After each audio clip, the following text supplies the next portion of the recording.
Mr. President, members of the opposition and Western politicians say that you are the main obstacle for peace in Syria.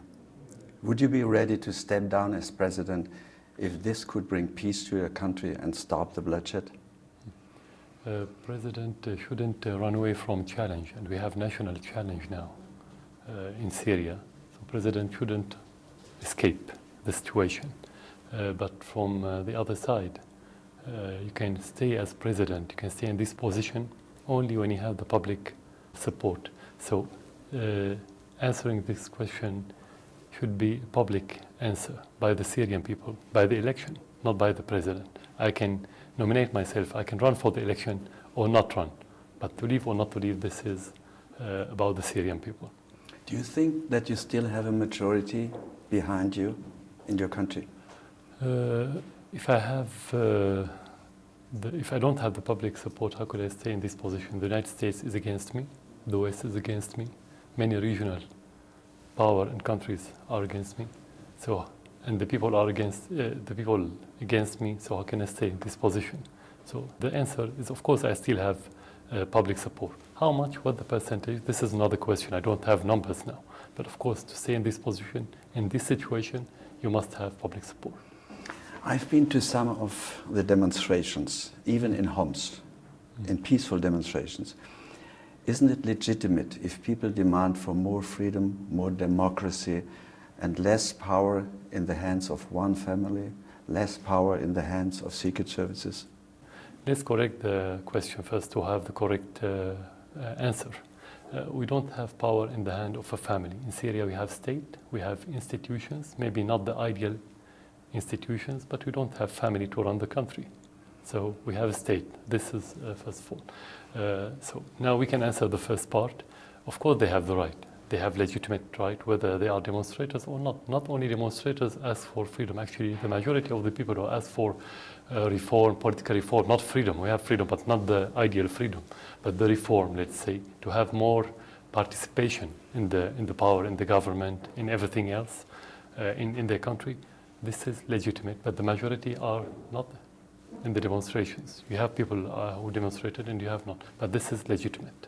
A question that everybody is asking in the Western countries, in your country, who has killed the thousands of civilians who died in this conflict? The opposition blames you.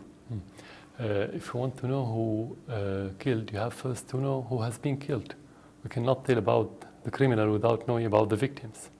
Those victims that you're talking about, the majority of them are government supporters. So how can you be the criminal and the victim at the same time? The majority are people who support the government, and large part of the others are innocent people who's been killed by different groups in Syria. Would you admit that some of these, or a certain percentage of these innocent civilians has been killed by your security forces, a certain percentage? No, you don't have, because you have investigation committee about all the crimes that happened in Syria. But from the list that we have, from the names that we have, the highest percentage, people who are killed by gangs in different kind of gangs, whether Al-Qaeda, whether extremists, or outlaws, people who escaped the police for years. So you say that the rebels whom you call terrorists have killed more civilians than the security forces? Not really. They killed more security and soldiers maybe than civilians. I'm talking about the supporters. But if we talk only about the civilians, did the rebels kill more civilians than the security forces? Or did the security forces kill more civilians? Yeah, that's what I mean. If you talk about the support of the government, the victims from the security and the army are more than the civilians. You said there are investigations against those members of the security forces who might have killed innocent civilians. Have some of them been punished? Yeah, of course. They were detained in prisons. In prison? They've been they are subjected to trial now, like any other crime. Who has committed the massacre of Hula, in which more than 100 people were brutally murdered, among them many children? Yeah. Gangs came in hundreds from outside the city, not from inside the city, and they attacked the city, and they attacked the law enforcement forces unit inside the city, and then they killed many families, and as you mentioned, children and women. And actually, those families that's been killed, they are government supporters, not opposition. I was told by somebody who lives in Hula and who lost members of his family. He told me that the killers wore army uniforms. Why did they wear army uniforms? Just to accuse our government. That happened many times. They committed a crime, they published videos, fake videos, and they wear the soldier uniform, our army uniform, in order to say this is the army. So that's been killing the people in Syria. You say this is a strategy of the rebels? Yeah, from the very beginning. Yeah, they do it all the time.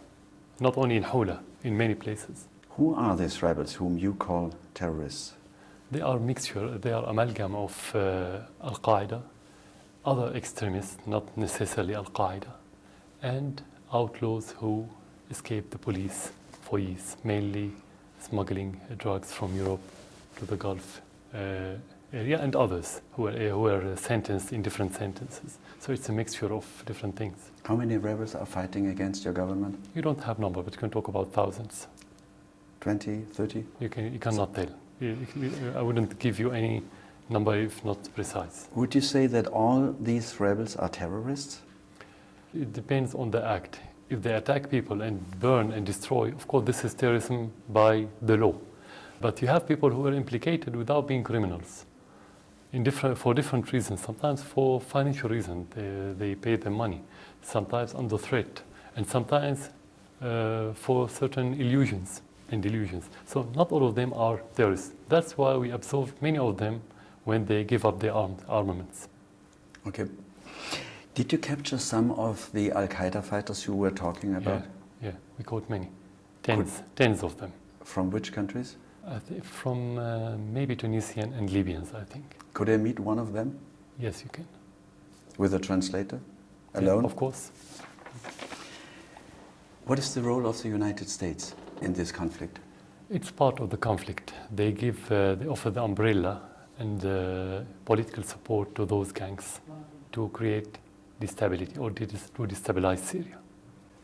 You say the United States is politically supporting the rebels. Yeah. Is that correct? Yeah, exactly. And you say these rebels, whom you call terrorists, kill civilians.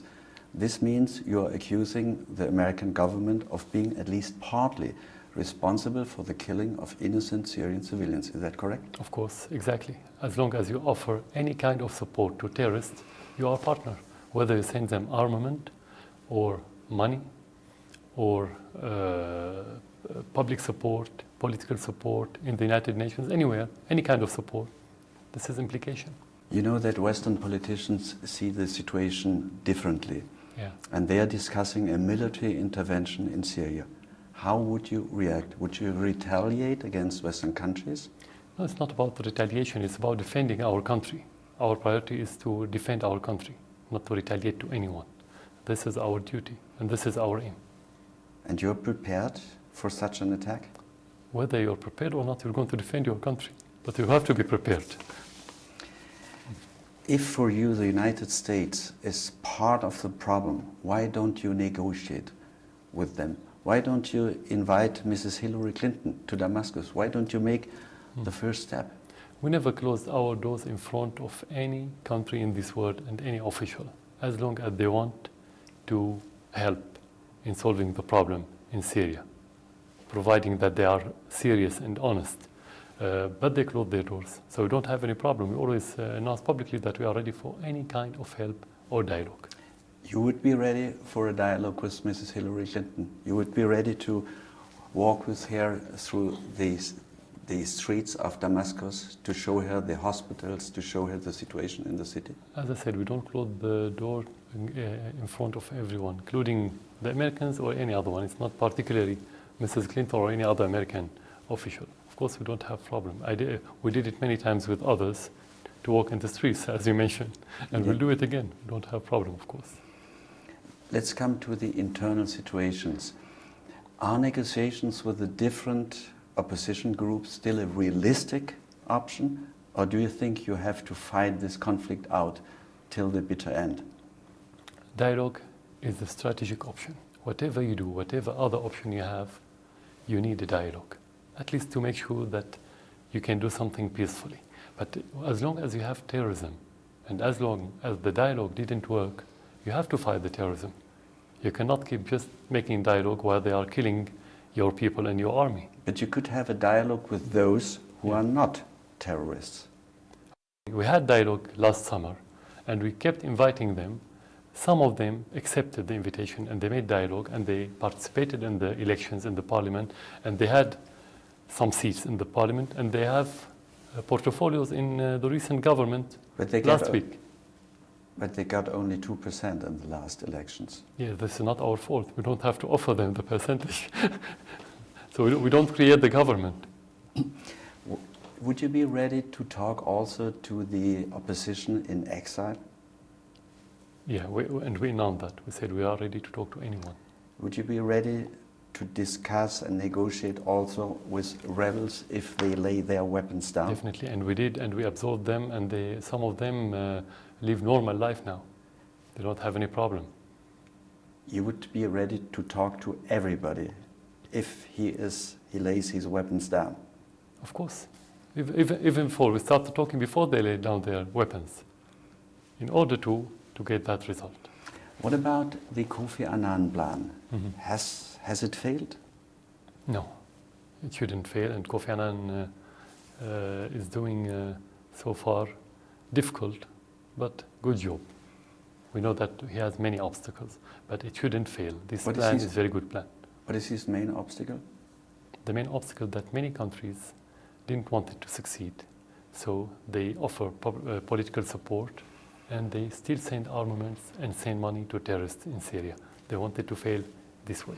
Who sends the weapons to your country? Who is the country who is supporting the rebels most? If I don't have evidences, concrete evidences, I will tell you what the indications. Those countries announced publicly that they're going to support those terrorists, mainly the Minister of Foreign Affairs of Saudi Arabia and his counterpart in Qatar. They announced publicly they're going to support them. This is regarding the armaments. Turkey, I think, offer logistic support for smuggling. And the United States? United States mainly so far, what we know so far, that they offer political support. Means of communication also? We have some information about this, but I didn't mention it because we don't have concrete evidence to show it to you. What about Kofi Annan's plan for a united government, for a unity government, for a government formed by the different groups, with the opposition groups, with Baath Party members? Yeah, you're talking about the Geneva conference now. He's planned for a unity government, yes. Yeah, we talked about it in Syria. Now we have a unity government where you have the opposition that participated in the parliament, participated in this government, but you should have criteria. How do you define opposition? You may have tens of thousands, hundreds of thousands, or millions. Could they participate? You need this kind of government. The democracy needs criteria and needs mechanism. For me, the mechanism is the elections. If you represent the people, you go to the election, you run the elections, you win seats, you can come to the government. While if you're only opposition but you don't have any seat in the parliament, who do you represent? Yourself? When are the next elections?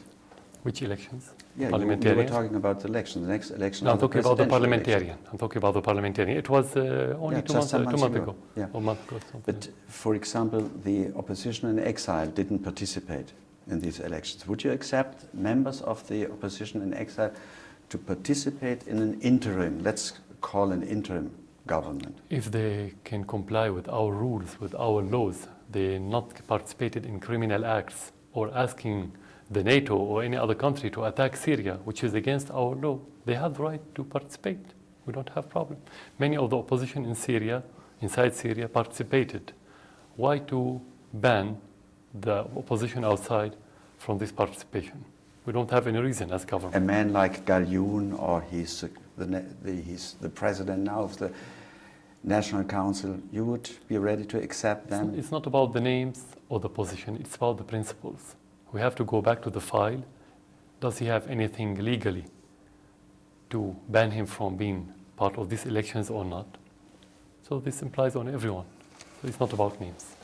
Mr. President, when you think about what happened to the leaders of Egypt and Libya, when you remember the pictures that we all have seen on TV, aren't you scared for your family, your wife, your little children?